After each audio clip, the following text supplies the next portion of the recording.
This is All India Radio. Welcome to Science Serial Whispers of the Wind. All India Radio in collaboration with Vigyan Prasar presents Science Serial Whispers of the Wind, based on understanding and managing climate change and global warming. Episode number 1, Curtain Raiser. Participating experts are Dr. Nakul Parashar, Director Vigyan Prasar, Dr. Somnath Vaidya Roy, Associate Professor, Atmospheric Science Center, Indian Institute of Technology, New Delhi, and Dr. Virendra Kumar Tyagi, Senior Scientist and Coordinator of the Science Serial. The moderator of this program is Manoj Mainkar. Let us now listen to the curtain raiser of the Science Serial, Whispers of the Wind.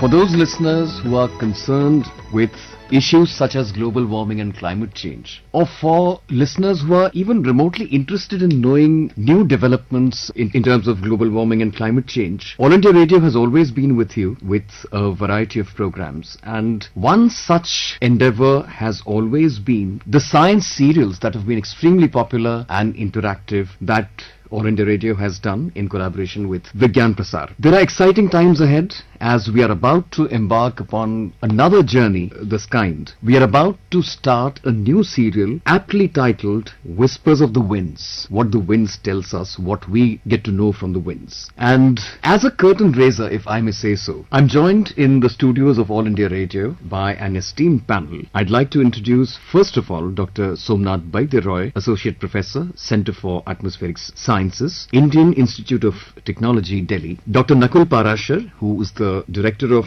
Vigyan Prasar, and a new entrant, if I may say so, to this panel here, and of course the veteran Dr. B.K. Tyagi, Senior Scientist, Vigyan Prasar, and who's been the coordinator of not just this but all other serials that we have had over a period of many years now. Gentlemen, welcome to the studio. Thank you.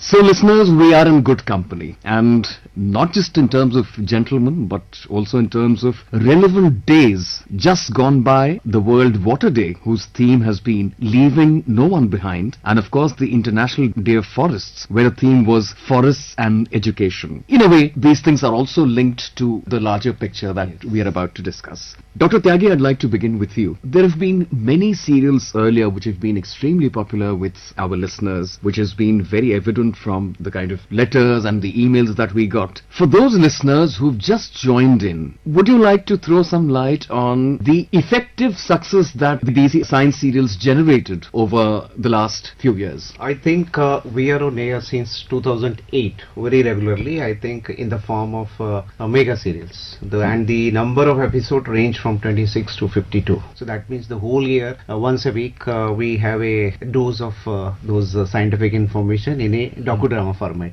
And we found like this is the most interesting and most acceptable format. The audience is not only the students or the science learner, the common man, and that's why like the program is conceived and designed in such a way that it's not a direct information giving or receiving. So it's palatable for even the common... Yes, and that's the interesting part is that if we see the feedback of last radio series, the letters which we are receiving, it's not, the majority of letters are from the common people, who is a 45 years of age, working as a farmer or working as a laborer, and listening to our program. They said like they got a information or some new things which was not in their anticipation earlier. Despite that, they are using it and doing it. So for the first time they understood the rationality, or you can say the basis for that effect which we are talking through our programs. In fact, this the new serial which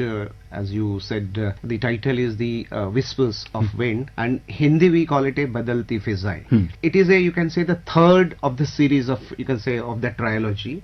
The first was on this understanding the science of disasters, which was also, you can say, a offshoot of climate change and global warming. And then the second was on sustainable development, means like how we can make this earth more as a planet to be sustained through the resources which it is capable of giving. So we should take only that much, which can be according to the bearing capacity of the earth. And now third is this how we through the human intervention we have been able to change the the environment and our immediate surroundings. Somewhere these changes are very high and somewhere it is less, but the latest research trend is showing that since the last 50 years, whatever we have done to our planet Earth is Whatever really, we have done, all of us together.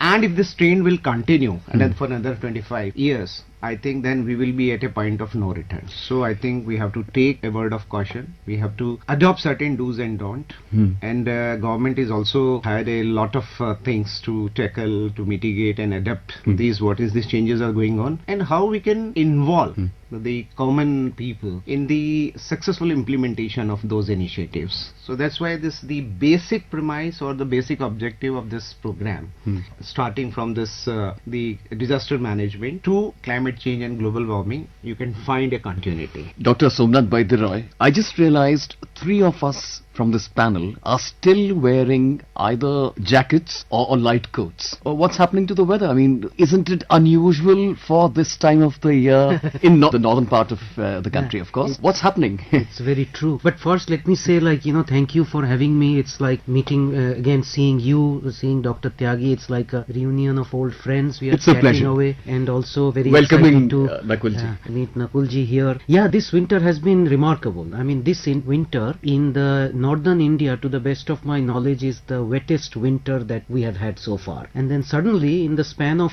I think, I will tell you this, the day I put away my room heater, that was the day I turned my fan on. And this kind of a drastic transition has not happened. And you are right that we are dressed, some of us are dressed for the winter and some of us are dressed for the summer, and all we see that there is no sign of spring. So this is, we still don't know. This year it's a neutral and some of us have heard about El Nino, which is a global phenomenon, weather phenomenon. So this year is a neutral El Nino year. So that probably has some impact on this kind of wetness. I think a good sign could be normal to above normal monsoons, but please don't take my word for it. I am no expert, but IMD will soon come out with a forecast. But I think I want to intervene. To what extent this the prolonged winter can be seen as a seasonal variation within the climatic pattern? Because this is also not for the first time. I think if we look at, in 2015, if I'm correct, we had that year also we have those prolonged winters. I think it was up to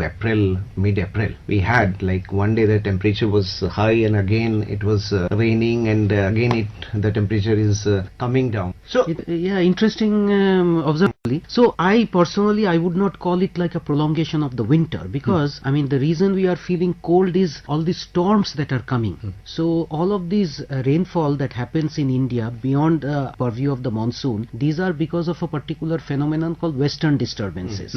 They go through, enter through Pakistan, and then they go across Bangladesh into Assam, and typically the environment is very dry here, so we don't get any rain. And it's only maybe when it reaches West Bengal, then it picks up some moisture from the Bay of Bengal and rains out.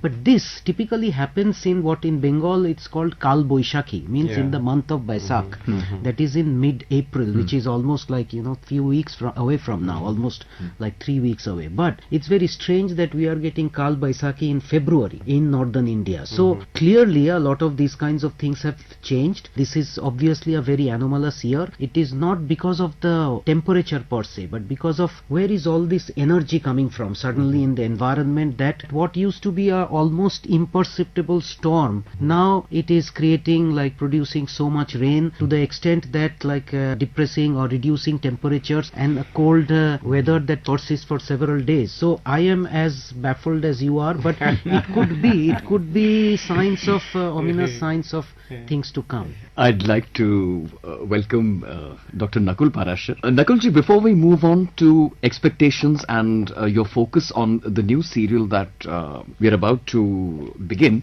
just one question. You've been to various places abroad. You've stayed for a long part of your life outside India. Just a small comment on the way the international community looks at our larger subject, that is global warming and climate change. Thank you, and it's a great pleasure for me to be here, hearing all three of you on different aspects of climate change, perceptions, ideas, thoughts, experiences, and above all, how we connect our thoughts with people who would love to understand and hear. From a perspective that you've sought my idea with regards to people, how they perceive climate change across the world. In Europe, they have a different perception. People in the US, within US, on the East Coast have a different perspective. Those who live in the Central Time Zone have a different perspective. Those in the Mountain Zone have a different perspective. And absolutely those who live by the Pacific have a different perspective. An interesting question, and I've got different perspectives to it. It might seem as if there are 6 blind people touching an elephant. Common men, when we talk to them about climate, weather change, they all seem to be ignorant about the real facts that science can explain. So they have their own superstitions, they have legacies that they have learned and heard. Whatever their grandmas would have narrated them while they go to sleep, stories about how climate have changed. One thing for sure, like Professor Vaidyanath spoke about wearing the jackets and his room heater going off, has the same kind of connotation that people across the world have. So the moment there is a little bit of change in the climate, I see people coming out in their tees, in their shorts, running across, despite the fact that they are ignorant of the fact that tomorrow it might snow again, there might be loads of ices around, but the moment they see sun, they find it very happy about it. But they realize that France, for that matter, has seen a number of deaths when the temperatures rise.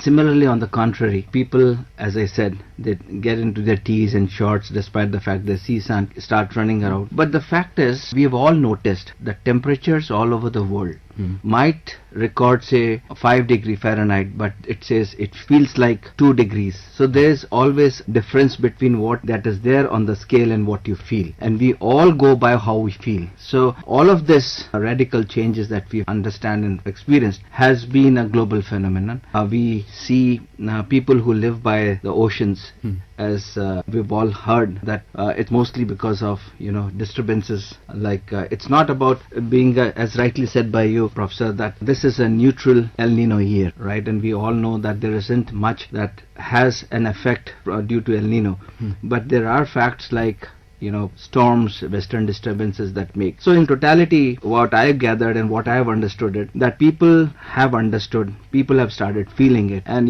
as they said, unless you feel it, you don't tell it. So people have started feeling it, they've started echoing it, and it's despite the fact that as we go along and we'll talk about, there are 2 different thoughts about whether this is actually a global warming or not. But on the ground, for the people, our listeners who are all laymen, all people from the general public, we all are experiencing it, and the tilt towards, how much was that? 99.7. Yeah. So that was a startling figure that we all are bound to accept. And on this note, I think the perception worldwide is unanimous that yes, winds of change, the whispers from the wind are very clear. They are loud and clear now that yes, there's a great change in the climate. There's a great change in the daily pattern of how weather changes. It's been erratic. It has to some extent become a challenge for people who forecast. We at Vigyan Prasar, who've been in existence for 30 years, are housed in countries' medium range weather forecasting building, and we come across scientists who keep discussing, debating across the corridors about these changes. So much more as we go along in this discussion, we'll be happy to discuss and talk about it. Thank you so much. Just the right moment to discuss global warming and climate change in a new way as we are planning to start this new serial. I'll come to you, Dr. Tyagi. This question is in fact to both of you, Dr. Parashar also. What exactly we looking at through the medium of this new serial, Whispers of the Winds, its focus, its structure, what exactly are we looking at? When we discuss among the scientific community, because looking at the whole thing, we had certain, there is a way of doing that science where we can say that change is happening. But when it comes to at a perceptible limit, or how you feel it, among the common masses, that still a confusion is there. This kind of question, if the average temperature will rise 1 degree or 2 degree, how it going to affect us? So this was the premise on which we try to build up the entire sequencing of the episodes, like understanding the science of climate change, and as a result how this global warming is happening, and how this 1 degree or 2 degree of average rising of the temperature is going to affect the entire this weather system and the climatic pattern. Exponentially, especially if the glaciers are melting, it is going to result into the rising of the sea level. So the people who are living at the coastal area, where they will go? So that's why this new term, global warming refugees, is now being discussed, where we will settle those people. And also that impact or that feel is different at different places. Like if we look at India as a country whole, we have this Himalayan region, there the impact will be different. We have a coastal area where the impact and consequences will be different, and we have a landlocked states, there the impact will be different. So our entire strategy, either to adapt it or to mitigate it, it will be different. So entire Asia itself is in a very most vulnerable condition as compared to Europe and America. And India, because of its geological and this geographical location, it has its own uniqueness and is going to have a altogether different kinds of problem. So how we take along people? So it is only like if they have to take an informed decision about this aspect, they should know the science of climate change. And also then there are different voices are coming. There are a group of people who are saying it's all statistical gimmick, there is nothing like climate change, and it's a periodic cyclic process. So how to convince to the people? So it is that's why, like being a science program, we are trying to give the hardcore science, its implications in terms of its how it will affecting the society. So all those aspects which has been taken, and how the world community is looking at it, the entire this climate change and global warming, and at international level, what is the institutional framework has emerged in terms of conventions, treaties and agreements, and how India has responded to the call of this climate change and global warming in terms of having this national plan for climate change and global warming, under which we have 8 missions, and each mission has its own different priority and emphasis. And the success of these missions, as I told you, India has this like all the region will having a different impact. So different strategies, different approaches of planning, implementation will be required, and without the involvement of common people, we cannot achieve the success. So they should also be convinced with this that this is a reality. So it's like this was the focus of this program in terms of not only understanding that science, but also the initiative which has been taken nationally or internationally, we should be part of it. So there's the whole idea of this program. Dr. Baidy Roy, I'm tempted to ask you this question. Dr. Parashar just mentioned a very interesting figure, 99.7. What was that division that he was referring to? Yes, also is there a difference of opinion? Actually, this is an interesting, because for our listeners, we were just having this discussion prior to the commencement of the show, that there is indeed, it appears, if you go out and talk to people, there is indeed a difference in opinion that whether is there any global warming, because if you think about it, a lot of people will say that this winter was pretty cold and it extended well into March, and so how can you talk about global warming? And this is a very common refrain that first, like people often make as Parashar ji said, that cannot distinguish clearly between weather, which is day-to-day variability, and climate. Suddenly if there is a cold day, people will say, where is my global warming? So one entire segment of our 52 episode, we are focusing on how to differentiate between weather and climate as a concept. I think that will be a very, very interesting and valuable program, and I'm looking forward to listening to it, of course, myself. Now, so because of this, people have been trying to estimate, and often you will see that there are scientists who contradict this notion of global warming, and so there is, and often that particular contrarian voice gets disproportionately larger share of the air time, and it's made to appear that there are actually two kind of competing opinions here. So because of this, periodically this exercise is taken, is to actually go out and quantify what do scientists think. And in a recent study published in Nature, it turns out that 99.7% of scientists who are involved in atmospheric, earth sciences, environmental sciences, other kinds of geosciences, 99.7% of them are convinced. It's not a belief, it's convinced by looking at the evidence that the global climate is warming. So that's where this very interesting number comes from. Yeah, so that very well clearly, proves and supports that not only seeing is believing, but feeling is believing as well.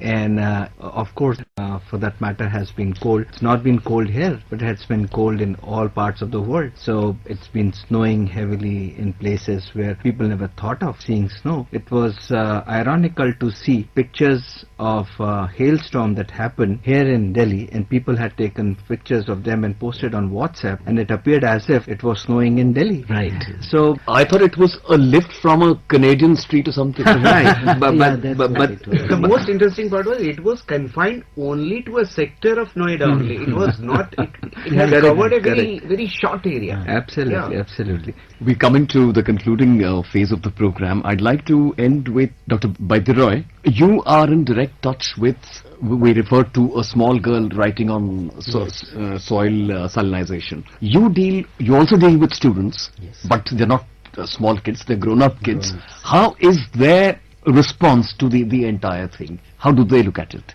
So I personally think that, if I may take a step back and add a broader perspective to this as an educator, that I find like kids to be extremely, as Parashadji said, that have that scientific temperament, in the sense asking questions, being curious. You show them something new, they always ask, why is this happening? And also another very important thing is skepticism, right? So this is something that I see this in kids all the time. But on the other hand, I personally think that like as they keep on, I'm not only talking about grown-ups, but obviously grown-ups here get dazed by a lot of things, but this pressure of pursuing a particular career and these competitive exams which come in the form of like preparing with notes which have specific answers, and that requires you to kind of shut that window, the window that opens you out into the bigger world. Shut that window and just memorize known answers to known questions.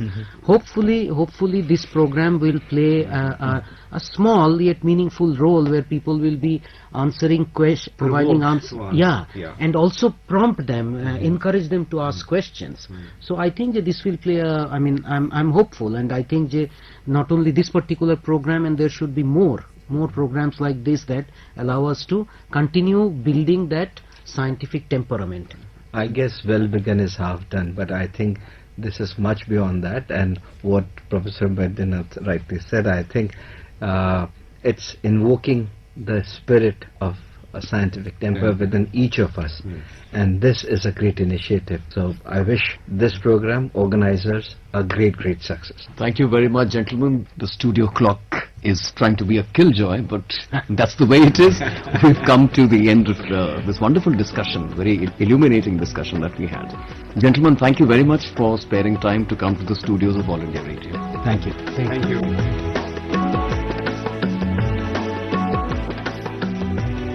Whispers of the Wind. You are listening to the first episode of the science serial Whispers of the Wind, produced by All India Radio in collaboration with Vigyan Prasad, Curtain Raiser. Participating experts were Dr. Nakul Parashar, Director Vigyan Prasad, Dr. Somnath Baidyroy, Associate Professor, Atmospheric Science Center, Indian Institute of Technology, New Delhi, and Dr. Virendra Kumar Tyagi, Senior Scientist and Coordinator of the Science Serial. The moderator of this program was Manoj Mainkar. We will be back again with the next episode of the Science Serial Whispers of the Wind. Same day, same time, next week. Till then, goodbye.